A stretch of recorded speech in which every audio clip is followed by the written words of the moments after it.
우와, 인간은 1조 개 이상의 냄새를 구별할 수 있고 사람들은 저마다 독특한 냄새를 가지고 있어요. 무슨 말인지 잘 알아요. 농담이에요. 이 영상은 냄새나는 비디오가 아니에요. 하지만 여러분은 이것이 어떻게 가능한지 궁금했던 적 있나요? 그럼 냄새를 맡으며 알아보죠. 여러분이 갓 구운 쿠키를 먹는다고 상상해보세요.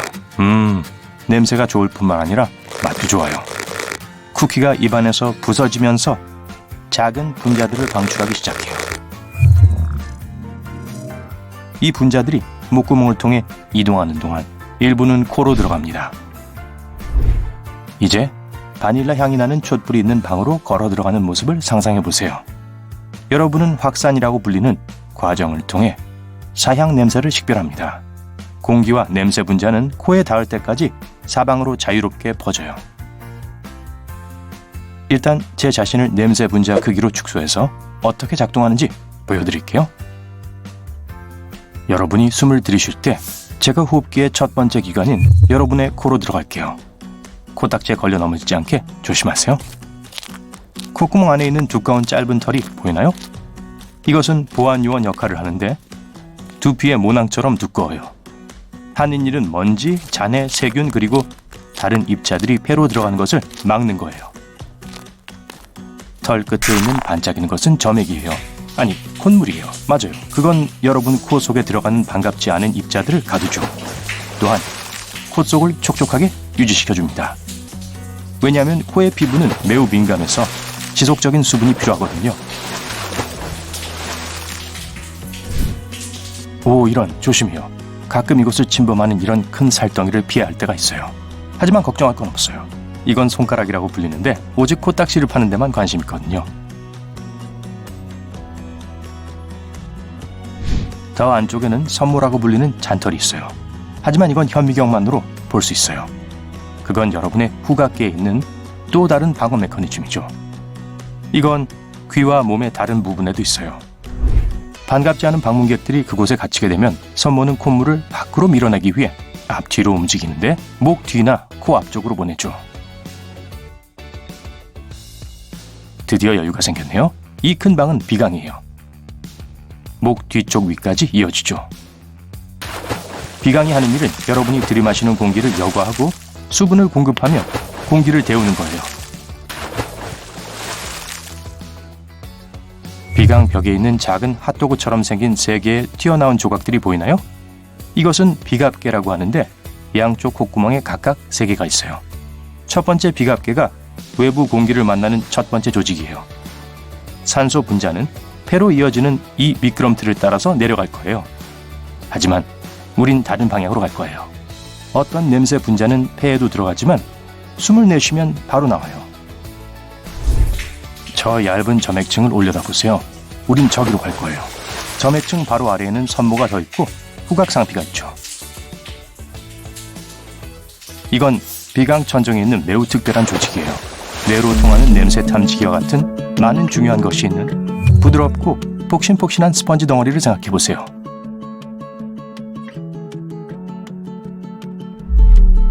보세요. 식물 뿌리처럼 여기저기 뻗은 아주 작은 가지 같은 게 있어요. 이건 수상돌기로 신경세포가 확장된 거예요.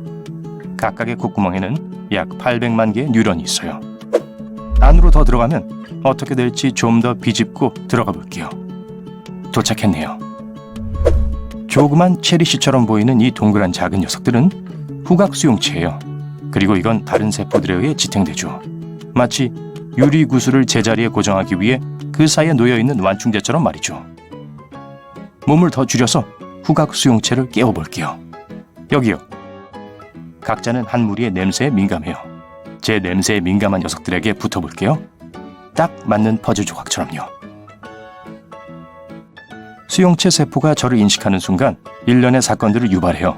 수용체는 이제 축색 돌기라고 불리는 얇은 관을 통해 전기 신호를 발사해요. 어디로 가는지 따라가 보죠. 우린 지금 후각샘이 있는 연결 조직을 통과하고 있어요. 이것들이 우리가 방금 뚫고 지나온 코의 점액을 만들어내는 역할을 해요. 똑똑, 마치 딱딱한 껍데기 같아요. 이건 사상판이라고 불리는데 비강으로부터 뇌를 분리시켜요. 냄새를 인식하는 신경들이 통과할 수 있는 작은 구멍이 뚫려 있어요. 위로 올라갈수록 신경은 다발로 연결되기 시작해요. 판에 있는 구멍들 중 하나를 비집고 들어가면 더 안으로 들어가는 신경 다발을 볼 수 있어요. 오, 와! 저것 좀 보세요. 저 신경 다발들이 작은 공과 연결되어 있어요. 그게 바로 사구체예요. 이것은 작은 수용체 세포로부터 정보를 받았고 거기서 더 나아가 처리할 거예요. 한 개의 수용체로부터 냄새 데이터를 받더라도 여러 개의 냄새를 감지할 수 있어요. 약 1800개의 사구체가 각각의 콧구멍 위로 뻗어 있거든요. 그리고 이건 모두 우리가 방금 뚫고 나온 골판 위에 있어요. 이제 우리는 비강 바로 위에 위치한 뇌 외부로 뻗어나가 있는 곳에 있어요. 이건 전구처럼 생겼기 때문에 후각신경구라고 불려요. 아직 갈 길이 멀어요. 작은 처리구들은 이제 승모세포라고 불리는 것으로 확장돼요. 이건 뉴런인데 양쪽에 매우 긴 다리를 가진 작은 거미처럼 생겼어요. 신경구 안으로 더 들어가서 후각신경구를 지나서 뇌 속으로 들어가 보죠. 후신경구는 변연계의 일부예요. 이것은 중추신경계와 연결되는 뇌 중앙 가까이에 있는 구조물의 큰 연결망이에요. 뇌세포는 편도체라고 불리는 뇌의 작은 영역으로 정보를 운반합니다. 거기서 감정을 처리하죠. 와, 그만해요. 좋아요. 또한 투쟁, 도망 반응을 활성화시키는 영역이기도. 만약 재채기를 하고 싶지 않다면 손가락으로 콧날이 있는 곳에 피부를 누르세요. 이렇게 하면 여러분의 뇌는 경보 신호를 받아요. 엄청 빠른데 재채기 반사를 포함한 다른 모든 과정에 제동을 걸게 되죠. 그런데 가장 긴 재채기 발작은 1981년에 기록되었어요. 죄송합니다. 무려 976일 동안 계속했다고 하네요. 그 기간 동안 영국의 한 여성은 100만 번 이상 재채기를 했었죠. 시력을 담당하는 뇌의 부분은 머리 뒤쪽에 있어요. 흥미롭게도 여러분의 우뇌가 왼쪽 시력을 조절하고 반대로 좌뇌는 오른쪽의 시력을 조절한다고 합니다. 클럽이나 콘서트 같이 시끄러운 곳에 있다면 친구들의 말을 더 잘 듣기 위해 귀를 닫아보세요. 웨이도 앞에 피부로 덮인 뾰족한 연골인 이주를 귀 안으로 밀어 넣어보세요. 그리고 나서 귀를 친구 쪽으로 돌려보세요. 만약 좀 불편한 느낌이 든다면 손가락들을 주먹으로 쥐고 엄지손가락을 빼고 이 손가락을 천천히 불어보세요. 만약 딸꾹질을 멈출 수 없다면 혀 위에 얼음 조각을 올려놓으세요. 또는 손바닥으로 귀를 막고 한숨에 빨대로 물 한 잔을 마셔봐요. 혀 끝을 당기거나 천장 쪽으로 팔을 올리는 것도 도움이 될 수 있어요. 평균적으로 사람이 코를 골 때 소리는 60데시벨 이상 넘어가지 않아요. 이는 일상적인 대화만큼이나 큰 소리입니다. 하지만 때때로 소음 수준이 80데시벨에 이를 수 있어요. 이는 작동하고 있는 믹서기만큼 큰 소리죠. 만약 더 빨리 일어나고 싶다면 얼마 동안 숨을 참으세요. 그렇게 하면 심장이 더 빨리 뛰기 시작할 겁니다. 그리고 여러분의 몸은 활성 모드를 켜게 되죠. 하지만 너무 심하게는 하지 마세요. 너무 갑자기 몸을 일으키면 심장에 불필요한 스트레스를 줄 수 있어요. 기분이 우울하다면 치아 사이에 연필을 끼워보세요. 미소 짓는 것에 관련된 근육들이 일하기 시작하게 될 거예요. 그러면 여러분의 뇌에 특별한 자극을 보내게 됩니다. 그리고 엔도르핀을 생산하기 시작할 거예요. 곧 미소가 더 진짜가 되는 거죠. 오른손잡이 사람들은 음식을 대부분 입 오른쪽에서 씹는 경향이 있어요. 그리고 왼손잡이인 사람들은 왼쪽을 더 많이 사용하죠. 로즈마리 향은 초기억력을 향상시키는 데 도움이 될 수 있어요. 뭔가 외워야 할 때마다 근처에 로즈마리 장가지를 침대에 놔두고 외워보세요. 그러면 정보를 더 효과적이고 빠르게 기억할 수 있을 거예요. 다리가 저린다면 머리를 흔들어 보세요. 약 1분 만에 근육이 이완되고 저리는 감각이 끝났다는 걸 깨닫게 될 거예요. 눈에 초점을 맞추는 데 도움을 주는 근육은 하루에 약 10만 개의 움직임을 만들어내요. 다리 근육을 그렇게 많이 움직이려면 80km를 걸어야 할 거예요. 데자뷰는 사실 두뇌 처리 지연 같은 것일 수 있어요. 뇌가 한 부분에서 다른 부분으로 정보를 옮길 때 이런 일이 일어날 수 있다는 이론이 있어요. 만약 그 과정에서 아주 작은 지연이라도 생긴다면 여러분의 뇌는 같은 정보를 2번 얻게 되죠. 이런 경우에는 그걸 이전에 발생한 사건으로 처리하게 되죠. 귀를 움직일 수 있는 모든 사람들 중에서 오직 30%만이 한쪽 귀를 움직일 수 있어요. 파인애플을 먹을 때 입이 따끔거리는 이유는 여러분이 이 과일을 먹을 때 파인애플이 여러분을 다시 잡아먹고 있기 때문이에요. 파인애플은 브로멜린을 함유한 것으로 알려진 유일한 과일인데요. 이는 단백질을 분해하는 효소입니다. 다행히도 위사는 이 문제가 되는 효소를 다루는 법을 알고 있죠.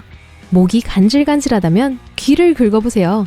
이렇게 하면 목의 근육 경련을 일으키는 신경을 자극할 수 있게 되거든요. 그러면 순식간에 간질거렸던 느낌이 사라질 거예요. 놀랍게도 여러분은 TV를 볼 때보다 잠을 잘 때 더 많은 칼로리를 소모해요. 친구에게 의자에 앉아보라고 하고 여러분은 검지를 친구의 이마 위에 올려보세요. 그리고 나서 친구에게 손을 쓰지 말고 일어서 보라고 해보세요. 친구들은 일어날 수 없을 거예요. 도롱뇽이 꼬리를 재생하는 것처럼 인간도 연골을 재생시킬 수 있을지도 몰라요. 연골은 여러분의 관절을 둘러싸고 있는 고무 같은 것인데요. 과학자들은 최근 연골이 스스로 회복할 수 있다는 걸 발견했어요.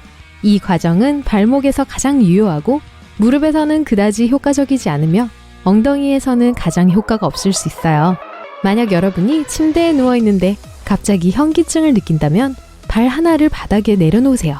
뇌는 여러분이 무언가 단단한 곳 위에 서 있다는 정보를 받게 될 거예요. 그리고 불쾌한 느낌은 사라질 거예요.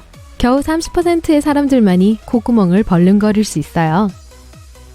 여러분이 포옹하고 있는데 그 안고 있던 사람이 여러분의 등을 두드린다면 비언어적으로 이제 놓아달라고 요청하고 있는 거예요. 일자 손금이 있는 사람들은 손바닥을 가로지르는 줄이 딱 하나 있습니다. 이러한 사람들은 매우 드문데 세계 인구의 1.5%에 불과하죠. 대부분의 사람에게는 2개의 손바닥 주름이 있어요. 남성들이 여성들보다 일자 손금을 가질 가능성이 더 높아요. 대부분의 경우 유전적인 거예요. 미래는 매우 짧은 수명을 갖고 있어요. 10일에서 14일 이상 살지 못하죠. 여러분의 입술은 손가락 끝보다 수백 배 더 민감해요. 물속에 너무 오래 있으면 피부에 주름이 생기죠. 하지만 물을 흡수하기 때문에 그런 일은 일어나지 않아요. 실제로 주름진 손가락과 발가락은 여러분이 뭔가를 더 잘 잡을 수 있도록 해줍니다. 연구에 따르면 재채기는 코를 다시 맞추는 방법이라는 걸 증명했죠. 재채기는 코 안쪽에 늘어선 세포를 재부팅해줘요. 이는 섬모들이에요. 만약 어떤 사람에게 후각상실증이라고도 불리는 무후각증이 있다면 그들은 냄새를 구별하거나 감지하지를 못해요. 여러분이 평생 먹게 될 음식의 양은 아시아 코끼리 8마리만큼의 무게가 나갈 거예요. 그러니 사람들이 인생의 거의 4년을 먹는데 보낸다는 게 어떻게 보면 당연한 얘기네요. 피부는 초당 100만 비트의 데이터를 분석해요. 귀와 코가 각각 10만 비트를 처리하죠. 혀가 제일 비생산적이에요. 단 1000비트를 분석하죠.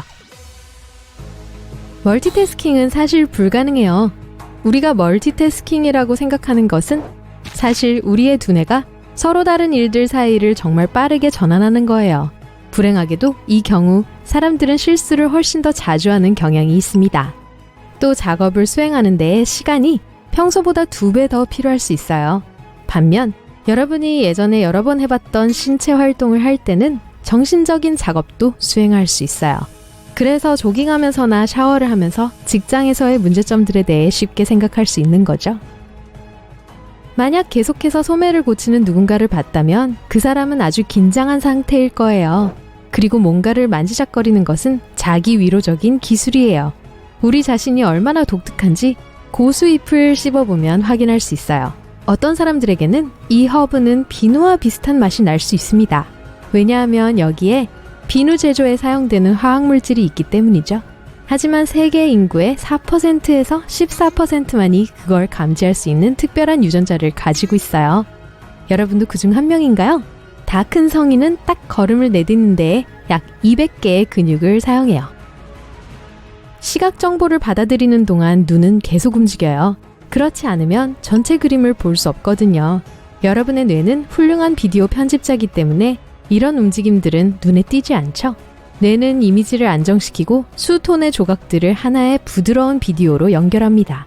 여러분의 위는 3에서 4일마다 완전히 새로운 내막이 생겨요. 이런 식으로 몸은 위가 스스로를 소화되는 걸 막는 거예요. 사람이 거짓말을 할 때 코 주변과 눈 안쪽의 온도가 올라가요. 이 현상은 피노키오 효과라고 알려져 있어요. 완전히 재생될 수 있는 유일한 인체 기관은 간입니다. 비록 원래 간 무게의 겨우 25%만 있어도 이 기관은 원래의 크기로 돌아갈 수 있어요. 공감각은 흔치 않은 드문 능력이에요. 이걸 갖고 있는 사람들은 음악을 맛보거나 색을 들을 수 있어요. 하지만 2,000명 중 1명만이 이런 증상을 갖고 있죠. 요즘 우리의 손가락과 발톱은 반세기 전에 자랐던 것보다 더 빨리 자라요. 오늘날 사람들이 더 많은 단백질을 먹기 때문일지도 몰라요. 수분 손실이 체중의 1%에 도달하면 갈증을 느끼기 시작합니다. 5% 이상이면 기절할 수도 있죠. 체중의 10%를 초과하는 수분 손실은 좋게 끝나지 않을 거라는 것만 알려드릴게요. 여러분의 뇌는 1분 안에 48가지 이상의 생각을 만들어낼 수 있어요. 그러면 1시간에 거의 3,000가지의 생각을 하고 하루에는 7만 개 이상의 생각을 하는 거예요. 각각 사람의 머리에는 약 15만 개의 머리카락이 있어요. 평균적으로 모든 가닥은 매달 1.27cm씩 자라요. 만약 각각의 머리카락의 성장을 다 합친다면 1년에 16km라는 거리만큼 자랄 거예요. 만약 다리에 쥐가 난다면 엄지발가락을 여러분 쪽으로 당기세요. 이게 근육을 스트레칭 시켜주고 경련을 줄여줄 거예요. 사람들 장 속에는 전기를 생산할 수 있는 박테리아가 있어요. 이 박테리아는 전자를 방출하고 작은 전류를 만들어요. 이게 박테리아가 에너지를 생산하는 방법일 수도 있어요. 불을 좀 켜는 것일 수 있죠? 이봐요. 거긴 어둡잖아요. 평균적인 사람은 명이 닿을 때까지 150조 개의 정보를 기억할 수 있어요. 만약 뭔가를 먹거나 마시기 전에 이를 닦는다면 위례를 손상시킬 수 있어요. 왜냐하면 대부분의 치약에는 단 것을 맛보는 능력을 떨어뜨리고 쓴 음식을 맛보는 능력을 증가시키는 두 가지 화학물질인 알킬에테르 황산염과 라우릴 황산 나트륨을 함유하고 있기 때문이에요. DEC2 유전자 돌연변이가 있는 사람은 하룻밤에 몇 시간만 자고 일어나도 기분이 상쾌합니다. 이 사람들은 피곤해하지도 않고 늦잠도 자지 않죠. 우리 인간은 600만 년 동안 진화해왔지만 여전히 완벽하지는 않습니다. 우리 몸에는 디자인적 결함이 다수 있는 것으로 밝혀졌죠. 우선 인간의 눈에는 작은 사각지대가 있습니다. 철학적인 이야기를 하려는 건 아니에요. 이 사각지대는 아주 작습니다. 시신경이 눈의 뒤쪽에 있는 망막의 표면을 통과하는 지점에 위치해 있죠. 시신경은 눈과 뇌를 연결해서 우리의 뇌가 처리할 이미지를 전달해줍니다. 그렇게 우리는 볼 수 있는 거예요. 하지만 이러한 신경이 있는 곳에는 광수용체라는 것이 부족합니다. 이 수용체는 빛을 감지해주는데 이 수용체 덕분에 우리는 볼 수 있는 거예요. 이 수용체가 없다면 눈은 우리가 보고 있는 것을 묘사하기 위해서 뇌에 어떤 신호도 보낼 수 없을 것입니다. 하지만 이 지점에는 광수용체가 없기 때문에 눈에 작은 사각지대가 생기는 거예요. 만약 사람의 눈이 완벽하게 디자인되었다면 우리 눈은 문어와 비슷했을 거예요. 이상하게 들릴지 모르지만 이 생명체들의 눈은 섬뜩할 정도로 인간과 비슷합니다. 하지만 문어의 시신경은 망막 뒤쪽에 놓여 있죠. 신경이 언제가 되었든 눈에서 떨어질 일이 없다는 뜻이에요. 그래서 인간의 눈에서 사각지대를 만드는 그 틈이 존재하지 않습니다. 또 뭐가 있을까요? 약 6,500만 명의 미국인들은 허리에 문제가 있다고 불평을 하고 있다고 하는데요. 이는 진화 때문입니다. 개와 마찬가지로 인간도 과거에는 네 발로 걷곤 했습니다. 우리가 손과 무릎을 사용해 걸었을 때 척추의 곡선은 꽤 완벽한 모양이었고 안의 모든 장기는 편안한 상태였다고 해요. 때문에 등에는 어떤 압박도 가해지지 않았습니다. 우리는 힘을 아끼기 위해서 두 다리로 걷도록 진화하였습니다. 음식을 찾는 게 점점 더 오래 걸렸거든요. 그리고 두 다리로 걸을 때 사람들은 힘을 25%나 절약할 수 있었습니다. 하지만 등에는 좋지 않았죠. 왜냐하면 이족 보행을 하면서 기본적으로 척추가 모든 무게를 지탱하고 다른 장기를 위한 공간을 만들기 위해 몸의 기둥이 되어주어야 하기 때문이죠. 하지만 만약 척추가 완전히 곧다면 우리는 두 다리로 걸을 수 없을 거예요. 그래서 척추는 곡선이 되도록 진화했습니다. 하지만 여전히 등허리에는 큰 압박이 가해지고 있죠. 그러니까 이 성가신 허리 문제를 없애고 싶다면 우리는 다시 네 발로 걷기 시작해야 합니다. 그럼 될 거예요. 뼈 이야기를 해볼까요? 우리 발에는 뼈가 너무 많아요. 이렇게 뼈가 많은 이유는 뼈가 있어야 우리의 유인원 조상들이 나뭇가지를 잡을 수 있기 때문이에요. 이제 사람들은 더 이상 나무에 매달려 다니지 않습니다. 하지만 여전히 부서지기 쉬운 뼈는 우리 몸에 남아있는데 이는 매우 불편할 수 있습니다. 발가락을 얼마나 자주 다치는지 한번 생각해보세요. 만약 우리의 몸이 완벽하게 디자인되었다면 우리의 발은 타조의 발처럼 생겼을 거예요. 타조의 뼈는 훨씬 더 수가 적습니다. 그리고 무릎을 뒤로 젖힌 것처럼 보이는 부분은 사실 발목 관절이에요. 덕분에 타조는 덜 다치고 또 빨리 달릴 수 있는 것이죠. 만약 사람들이 이런 식으로 디자인된다면 올림픽을 보는 게 훨씬 더 재밌을 거예요. 전 본방사수를 할래요. 자, 이번에는 치아입니다. 인간의 치아 또한 완벽과는 거리가 멀죠. 치아 관리에 드는 돈을 생각해보세요. 그리고 어떤 동물도 우리처럼 치과를 다니지 않아요. 게다가 일단 치아가 영구적으로 손상되거나 빠지면 새로운 치아는 나지 않습니다. 상어는 그렇지 않아요. 상어는 셀 수 없이 많은 치아가 있습니다. 어떤 상어종은 2주마다 새로운 이빨이 생기고요. 캥거루의 이빨 또한 사람보다 훨씬 나아요. 만약 우리가 완벽하게 디자인되었다면 이 통통 튀는 친구들과 같은 일을 갖게 되었을 거예요. 캥거루는 일단 이빨이 마모되면 빠지게 됩니다. 그리고 뒷니는 앞으로 이동하고요. 이게 유일한 치아 문제는 아니에요. 입이 너무 붐빈다고 생각하지 않으시나요? 저는 입이 꽤 큰 편인데도 말이에요. 진화 과정에서 인간의 뇌는 극적으로 성장했습니다. 그리고 우리의 턱은 공간을 만들기 위해 점점 더 넓어지고 짧아져야 했어요. 하지만 그러면서 사랑니를 위한 공간은 거의 남지 않게 되었습니다. 과거에 사랑니는 사람들이 음식을 분해할 필요가 있을 때 도움이 되는 이였어요. 하지만 우리가 음식을 요리하고 가공하는 법을 배우면서 사랑니는 더 이상 필요하지 않게 되었습니다. 그래서 간단히 말하자면 우리는 사랑니를 완전히 제거해버려야 해요. 그리고 이런 일은 실제로 일어날 수도 있습니다. 대부분 에스키모인이지만 약 25%의 사람들만이 현재 사랑니 4개 중 일부 또는 전부를 가지고 태어나고 있다고 합니다. 무릎도 꽤 비현실적이죠? 우리 몸에서 가장 복잡한